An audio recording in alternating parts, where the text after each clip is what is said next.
Is-sessjoni tal-Kunsill Ġenerali li fakret il-25 sena mit-twaqqif tal-Kunsilli Lokali kienet indirizzata minn numru ta' uffiċjali tal-Partit Nazzjonalista. Robert Kutajjar, il-kelliem l-Oppożizzjoni għall-Kunsilli Lokali, tkellem dwar it-tħejjijiet li qed jagħmel il-Partit Nazzjonalista għal elezzjonijiet tal-Kunsilli Lokali. Fosthom rapport ta' 80 proposta imresqa mill-Oppożizzjoni u l-approvazzjoni ta' 155 kandidat għal elezzjonijiet tal-Kunsilli Lokali. Huwa saħaq li l-Kunsilli Lokali għandhom jaħdmu biex jagħmlu l-aqwa użu mill-fondi tal-Unjoni Ewropea li kiseb Partit Nazzjonalista l-pajjiżna. Huwa jrefera t-tema tal-Kunsill Ġenerali infasslu futur flimkien u qal li dan jista' jseħħ anki permezz tal-Kunsilli Lokali. U għatem id-diskors tiegħu b'appell biex kulħadd jaħdem biex il-Partit Nazzjonalista ikun imħejji tajjeb għal elezzjonijiet tas-sena d-dieħla. David Camilleri, t-teżorier tal-Partit Nazzjonalista, qal li minkejja l-isfidi finanzjarji li għandu qudiemu, il-Partit Nazzjonalista huwa partit stabbli. U qal li t-tim tal-finanzi iltaqa' ta' spiss biex ifassal l-istrateġija finanzjarja tal-partit. Wara żewġ maratoni suċċess, David Camilleri ħabbar li se tittella maratona oħra fl-10 ta' Ġunju.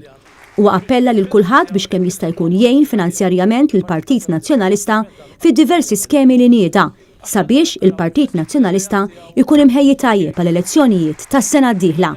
Charles Bonello, l-koordinatur tal-Partit Nazzjonalista l-Kunsilli Lokali u Minority Leader fil-Fgura, silet id-differenza bejn il-Partit Nazzjonalista li b'mod konsistenti emmen fil-Kunsilli Lokali u l-Partit Laburista li bid-deċiżjonijiet tiegħu qed juri kemm ma jemminx fil-Kunsilli Lokali.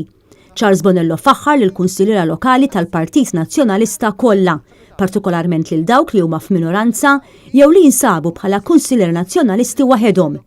Il-koordinatur tal-Partit Nazzjonalista l-Kunsilli Lokali saħaq li l-elezzjoni tal-Kunsilli Lokali tas-sena d-dieħla jitfgħu fuqna responsabbiltà kbira lejn il-partit innifsu, il-kap Adrian Delija u l-bqija tal-amministrazzjoni tal-partit minħabba li huma l-ewwel appuntament ta' Adrian Delija mal-elettorat. Pierre Portelli, il-President tal-Kulleġġ Kunsillier tal-Partit Nazzjonalista u kunsillier lokali fil-Kunsill Lokali ta' Sliema, tkellem dwar il-viżjoni pożittiva tal-kap tal-Partit Nazzjonalista, Adrian Delija, u tkellem dwar diversi inizjattivi li qed jittieħdu bitħejjija l-elezzjonijiet tal-Kunsilli Lokali sas-sena d-dieħla. Fosthom 80 proposta li resqet l-Oppożizzjoni u l-kors ta' tħejjija l-Kunsillier Lokali Prospettivi organizzat mill-Għażad.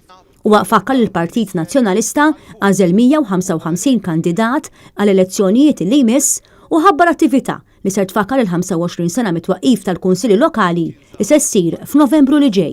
Il-Kunsill Ġenerali kellu introduzzjoni mill-President tal-Kunsill Ġenerali Kristi De Bono u kien ikkoordinat mill-Koordinatriċi tal-Kunsill Ġenerali Amanda Bela.